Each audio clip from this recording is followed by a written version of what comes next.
Lumaki ang utang dahil naman na po ni Pangulong Marcos Jr. ang napakalaking utang na nakuha ni dating Pangulong Duterte. At ito'y napabayaan di umano dahil sa mga pang-aabuso sa Pharmaly at sa mga ghost projects noon ng Build.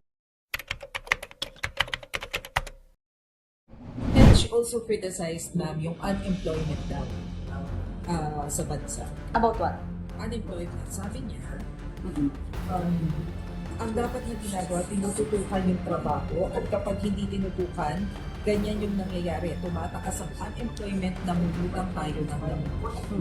Okay, meron din ako nagdinig, parang nabasa ko na isa sa kanya mga sinabi na ang Pangulo daw ay hindi nagtatrabaho. We're talking about trabaho. Sabi niya hindi daw nagtatrabaho ang Pangulo.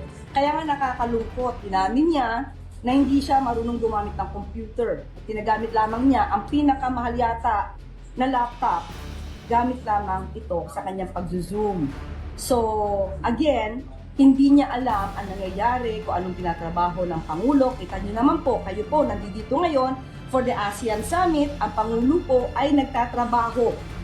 Bago pa pumunta ng Cebu, nakita niyo naman po, siya ay tinignan po ang sitwasyon sa Albay, sa pag-aalburuto ng Mayon Volcano. Maliban dyan, pumunta rin po siya at ginampanan ang pagbibigay ng tulong sa ating mga kababayan sa bawat barangay at bawat bayan makikinabang.